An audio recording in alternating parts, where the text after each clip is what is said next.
ஜூலை 12 நடைபெறும் குரூப் 4 தேர்வில் 3934 பணியிடங்கள் நிரப்பப்பட உள்ளன. வாங்கி படியுங்கள். Sura's TNPSC group 4 guides. வெற்றி நிச்சயம். Also available at Amazon, Flipkart மற்றும் surabooks.com. ஒரு மகிழ்ச்சியான செய்தி.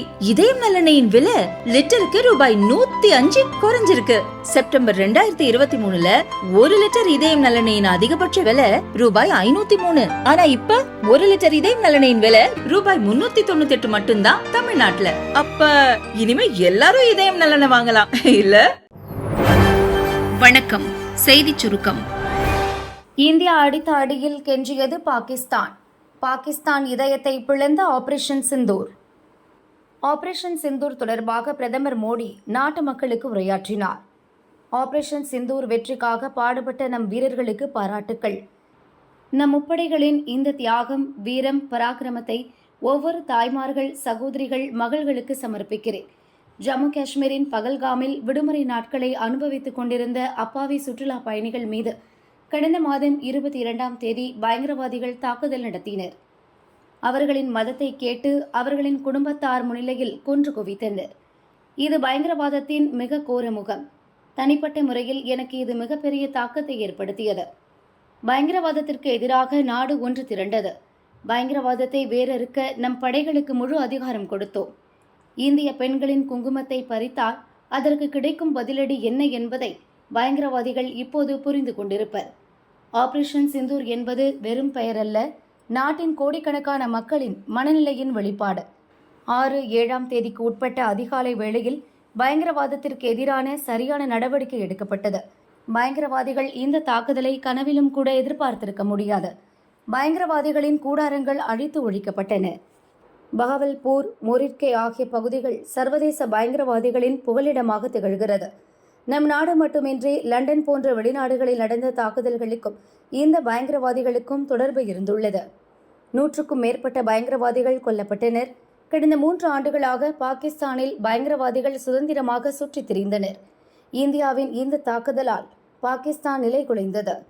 பயங்கரவாதிகள் மீதான தாக்குதலை தொடர்ந்து நம் மீதே பாகிஸ்தான் படை தாக்குதல் நடத்தியது. நம் நாட்டில் உள்ள கல்லூரிகள், பள்ளிகள், வழிபாட்டு தலங்கள் மீது தாக்குதல் நடத்தியது.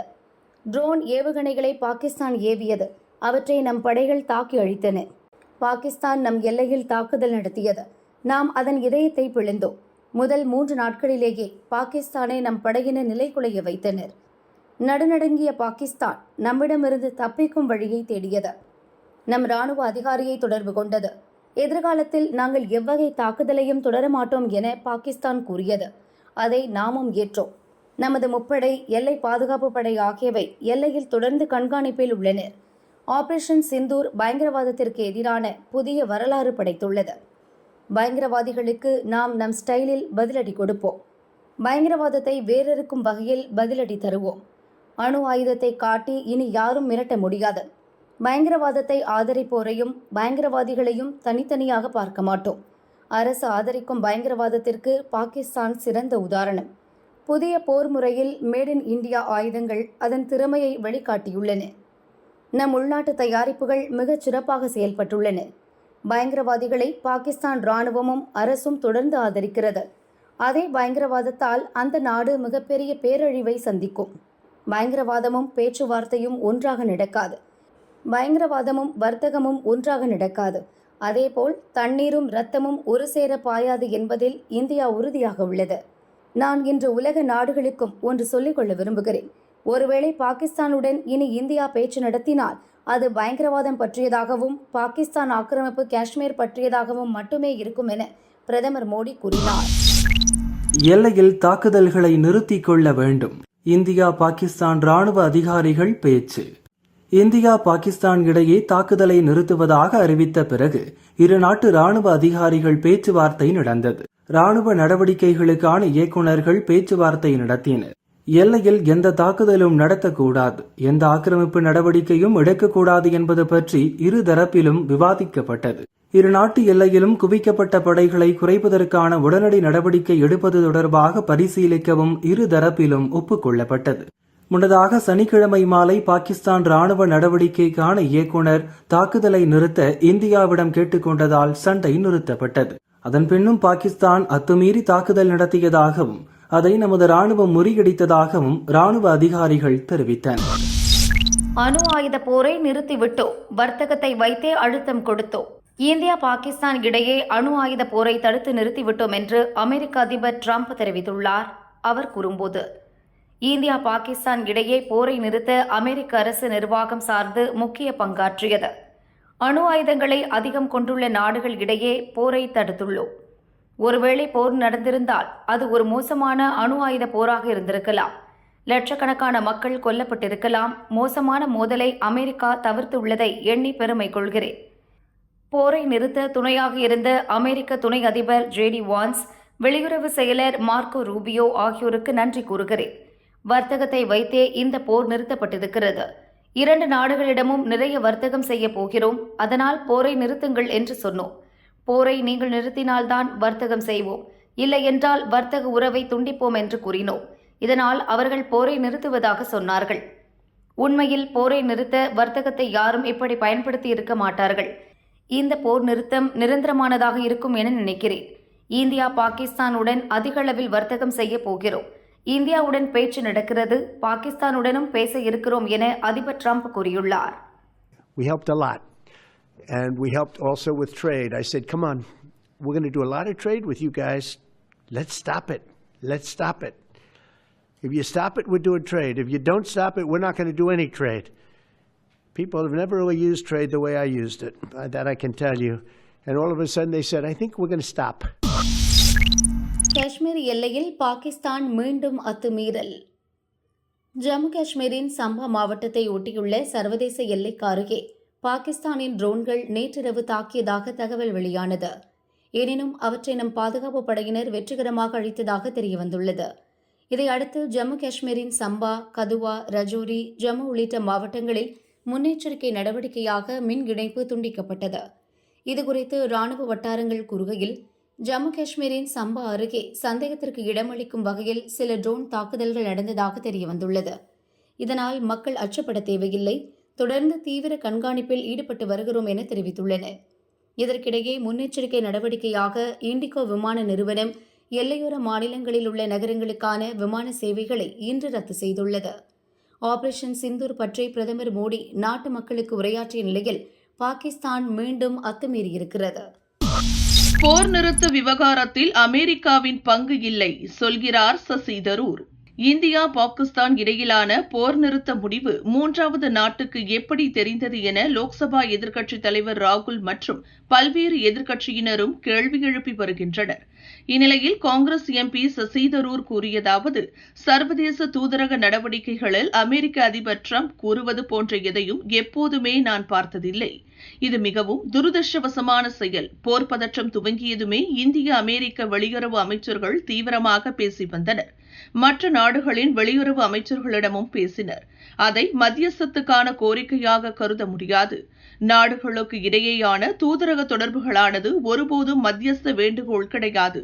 இன்னும் வெளிப்படையாக சொல்ல வேண்டும் என்றால், நம் வெளியுறவு அமைச்சர் ஜெய்சங்கர், அமெரிக்க வெளியுறவு அமைச்சர் மார்கோ ரூபியோ இருவரும் பேசினர். பின்னர் பாகிஸ்தான் வெளியுறவு அமைச்சருடன் ரூபியோ பேசினார். மோதல் நடந்த அனைத்து நாட்களிலும் இது திரும்ப திரும்ப தொடர்ந்தது. அதற்காக அமெரிக்காவிடம் மத்தியஸ்தம் செய்யும்படி இந்தியா கோரியதாக அர்த்தம் கிடையாது. நம் நாடு எப்போதுமே நீண்டகால போரை விரும்பவில்லை. பயங்கரவாதிகளுக்கு பாடம் கற்பிக்க மட்டுமே விரும்பியது. பாடம் கற்பிக்கப்பட்டு விட்டது என சசி தரூர் கூறினார். போர் நிறுத்தம் விஷயத்தில் அமெரிக்கா தலையிட்டதாக காங்கிரஸ் கட்சியினர் தொடர்ந்து விமர்சித்து வரும் சூழ்நிலையில் காங்கிரஸ் எம்பியான சசி தரூர் இந்த கருத்தை தெரிவித்துள்ளார். பலத்தை காட்டிய மகன், சமாதானம் அடையாத தந்தை. பாமகவில் நடப்பது என்ன? பாமக இளைஞரணி தலைவராக தன் மகள் வழி பேரன் முகுந்தன் பரசுராமனை டிசம்பர் 28 நடந்த பொதுக்குழுவில் ராமதாஸ் நியமித்தார்.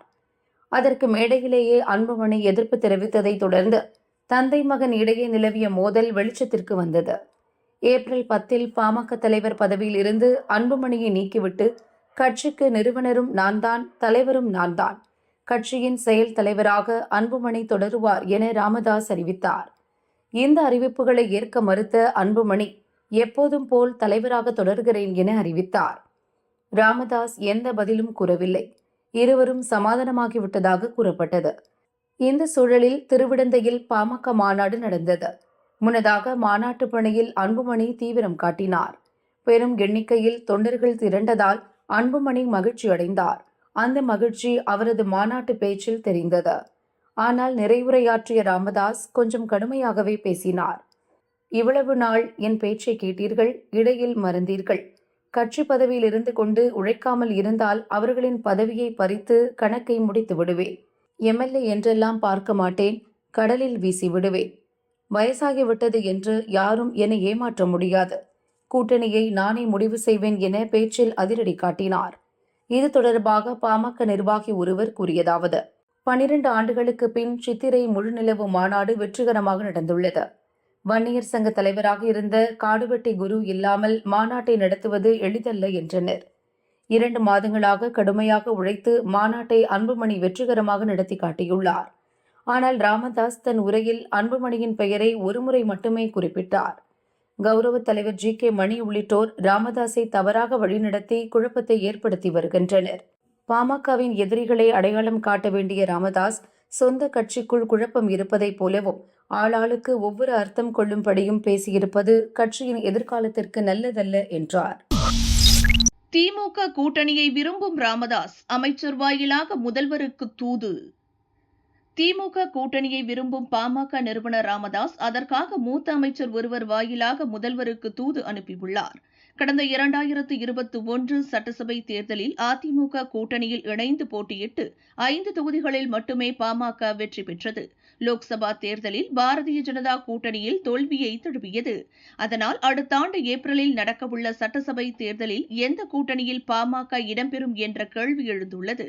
பாமக நிறுவனர் ராமதாஸ் திமுக கூட்டணியை விரும்புவது மாமல்லபுரம் மாநாட்டின் வாயிலாக வெளிச்சத்திற்கு வந்துள்ளது. இடஒதுக்கீடு தொடர்பாக போராட்டம் நடத்தப்போவதாக கூறிய ராமதாஸ் இடஒதுக்கீடு அறிவிப்பை வெளியிடுவதற்கு முதல்வர் ஸ்டாலினை விட்டால் வேறு ஆளில்லை என்றும் குறிப்பிட்டார். இதுகுறித்து முதல்வர் ஸ்டாலினை சந்தித்து பேச வட மாவட்டத்தைச் சேர்ந்த மூத்த அமைச்சர் வாயிலாக ராமதாஸ் முயற்சி செய்வதாக தகவல் வெளியாகியுள்ளது. இந்த சந்திப்பின் போது கூட்டணியை உறுதி செய்யவும் ராமதாஸ் தரப்பில் ஆர்வம் காட்டப்படுவதாக தகவல் வெளியாகியுள்ளது. அதே நேரம் பாமக இடம்பெறும் கூட்டணியில் விடுதலை சிறுத்தைகள் இடம்பெறாது என அக்கட்சித் தலைவர் திருமாவளவன் தொடர்ந்து பேசி வருகிறார். அவரை சமரசப்படுத்தினால் மட்டுமே பாமகவை திமுக கூட்டணியில் சேர்க்க முடியும் என்ற நிலை உள்ளது. அதனால் கூட்டணிக்குள் வர வேண்டும் என்றால் விடுதலை சிறுத்தைகள் கட்சியை சமாதானப்படுத்தும் பொறுப்பை பாமக தான் செய்ய வேண்டும் என திமுக தரப்பில் கூறியிருப்பதாக தெரிகிறது. அதனை மனதில் வைத்தே சித்திரை முழுநிலவு மாநாட்டில் பட்டியலின மக்களுக்கு மேலும் 2% இடஒதுக்கீடு வழங்க வேண்டும் என்ற தீர்மானம் நிறைவேற்றப்பட்டுள்ளது. பழனிசாமியை புகழ்ந்த சீமான் கூட்டணிக்கு அச்சாரமா? அதிமுக பாரதிய ஜனதா கூட்டணி உறுதி செய்யப்பட்டுள்ள சூழலில் சீமானின் நாதாகாவை கூட்டணியில் சேர்க்க பேச்சு நடந்து வருவதாக கூறப்படுகிறது. திமுக கூட்டணியை வீழ்த்த வேண்டும் என்றால் அதிமுக அணியில் சீமான் சேர வேண்டும் என அவருக்கு தொடர்ந்து அழுத்தம் தரப்பட்டு வருகிறது. இந்த சூழலில் அதிமுக பொதுச் செயலர் பழனிசாமி பிறந்த நாளையொட்டி வாழ்த்து தெரிவித்த சீமான் அவரை வெகுவாக புகழ்ந்துள்ளார். நாதாக முன்வைத்த கோரிக்கையை ஏற்று தைப்பூசத்திற்கு பொது விடுமுறையையும் காவிரி படுகை மாவட்டங்களை மீட்டெடுக்க பாதுகாக்கப்பட்ட வேளாண் மண்டலமாகவும் பழனிசாமி அறிவித்தார். நீட் தேர்வில் பாதிப்பில் இருந்து கிராமப்புற ஏழை அரசு பள்ளி மாணவர்களை ஓரளவாவது பாதுகாக்கும் வகையில் 7.5% இடஒதுக்கீடு தமிழகத்தில் 11 அரசு மருத்துவக் கல்லூரி கொண்டு வந்தது என அரும்பணிகள் பல ஆற்றியுள்ளார். இன்னும் பல ஆண்டுகள் உடல் நலனுடனும் மகிழ்வுடனும் நலமோடு மக்கள் தொண்டாற்ற வாழ்த்துக்கள் என கூறியிருந்தார். இதுவரை பழனிசாமியை இப்படி புகழ்ந்து சீமான் பேசாத நிலையில் இந்த வாழ்த்து செய்தி அரசியல் முக்கியத்துவம் வாய்ந்ததாக பார்க்கப்படுகிறது. ஐபிஎல் கிரிக்கெட் தொடர் மே 17 மீண்டும் துவக்கம். இந்தியா பாகிஸ்தான் போர் பதட்டம் காரணமாக ஐபிஎல் கிரிக்கெட் தொடர் ஒரு வாரத்திற்கு நிறுத்தி வைக்கப்பட்டது. தற்போது போர் முடிவுக்கு வந்திருப்பதால் மீண்டும் போட்டிகளை நடத்த பிசிசிஐ முடிவு செய்துள்ளது. இதற்கான புதிய அட்டவணை நேற்று வெளியானது. மீதமுள்ள 17 போட்டிகள் பெங்களூரு, ஜெய்ப்பூர், டெல்லி, லக்னோ, மும்பை, அகமதாபாத் என 6 இடங்களில் நடக்க உள்ளன. மே 17 பெங்களூருவில் நடக்கும் போட்டியில் பெங்களூரு, கொல்கத்தா அணிகள் மோதுகின்றன. சமீபத்தில் பாதியில் கைவிடப்பட்ட பஞ்சாப், டெல்லி அணிகளுக்கு இடையிலான போட்டி மே 24 ஜெய்ப்பூரில் நடக்க உள்ளது. தகுதிச் சுற்று 1, எலிமினேட்டர், தகுதிச் சுற்று 2 போட்டிகள் முறையே மே 29, 30, ஜூன் 1 நடக்கும். இறுதிப் போட்டி ஜூன் 3 நடக்க உள்ளது. இந்த 4 போட்டிகளுக்கான இடம் பின்னர் அறிவிக்கப்படும் என BCCI தெரிவித்துள்ளது.